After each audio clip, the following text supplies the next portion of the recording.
We're in. Yep. And it's kited right. Shut up. Yep, we're in. Wait.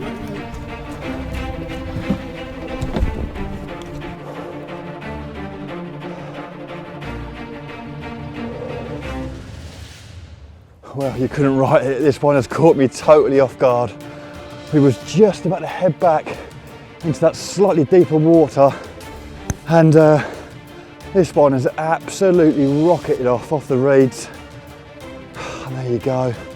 I was expecting it to happen during the day, but it's happened just on dark. Oh, it's got to navigate it around these reeds. There you go, girl. Oh, that little single yellow pop-up didn't go unnoticed in the end. I knew they had to be in them reeds. Natural holding area from this time of the year. You know, shallow water and a little bit of cover. Oh, what a buzz. Mad to think this section of the lake was only frozen over a few hours ago. And now we're playing a carp. And I really didn't expect it, if I'm honest with you. Hence, we was just moving back. Let me grab this net quickly. Whew. What a buzz, playing the first carp of 2022. You know, it's a style of fishing that I love doing as well, you know, making it happen. I could have quite easily stayed up there on behind motionless alarms, but coming down here and fishing one rod where I think they're going to be and getting a result, you know, for me, that's what it's about. That is what it's all about.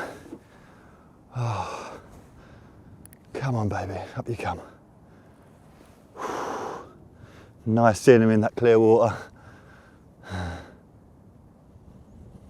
I was literally minutes away from reeling this rod in. Minutes.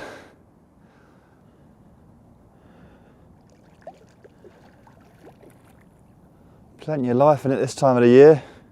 You'd think there'd be stone cold and wallowing straight to the net, but this one's got other ideas.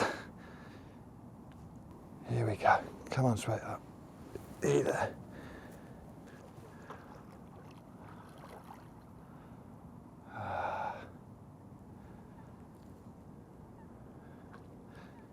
There we go. Come on, beautiful.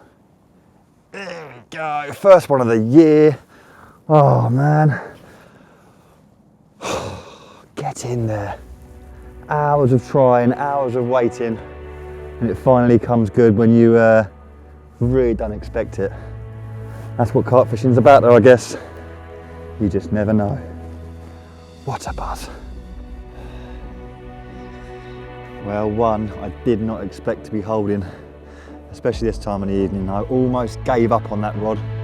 I was on the other side of the lake, pre-baiting another little area while the camera guy, Scott, was looking after this rod. I got halfway back and yeah, heard the Delkin go. I knew it won't be him messing around. And here we go, my first carp of 2022. And once again, I've had to work extremely hard for it. You know, just trying to make the best of each part of the water, you know. I had a gut feeling there'd be in these shallows, in the reeds, keeping warm. And yeah, there certainly was one or two carp there. And this one snuffled that little yellow pop-up right on dark. And I've got another area pre-baited now where I'm definitely going to put this rod back out. I've got to stick with it down here for another few hours because where there's one, there's definitely two or three this time of the year.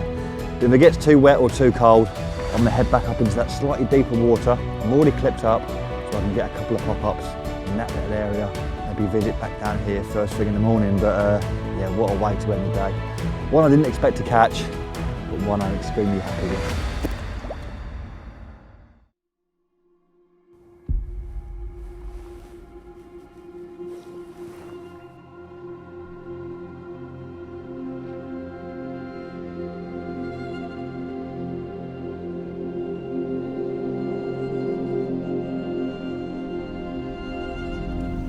Well, good morning, and you find me yet in another swim, and yeah, I'm keeping the cameraman on their toes, just how I like to fish, you know, nice and mobile.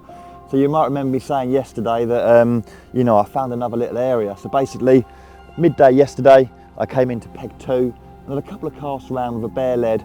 Now I was fishing in peg 3 previous into that sort of fairly heavy silkweed area, and looking on the topography map, you know, it did get a lot deeper to the left hand side of the swim. So I came into peg 2, had a couple of casts around, and yeah, it's as it goes into that slightly deeper water, it's a lot clearer. So I found a nice little clear area, popped the marker float up, and then walked round onto the opposite bank where I could bait super accurate, you know. I didn't put loads of boilies out, I probably put about 30 or 40 baits. That water temperature is super cold. For it to sort of almost freeze in certain areas overnight, you know, that's cold, and I don't expect the fish to be feeding heavily. So, you know, 30 or 40 baits is more than enough at this time of the year. Now, I had that bite yesterday evening about sort of 4:30, and if I'm honest with you, I was quite keen to get the rod back out and set it out for a few more hours, you know, 4:30 in the evening.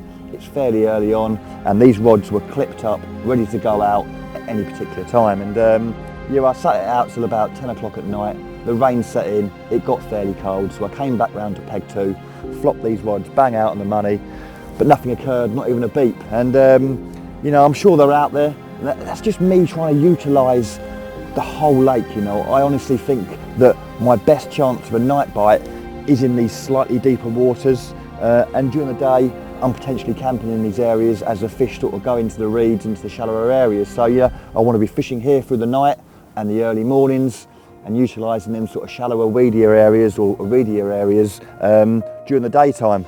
So that's been the plan. I'm going to probably stick it out to about 9:30, 10 o'clock this morning, get these rods in and get myself back in position amongst them reeds where hopefully there's a few hungry mouths ready for my single yellow pop-up.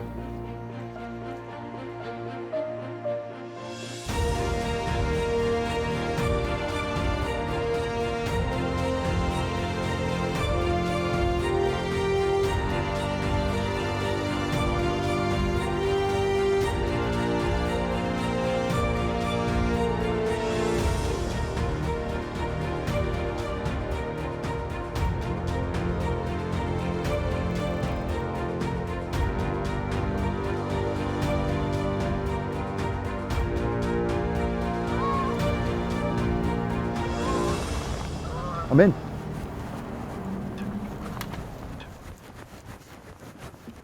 Yep.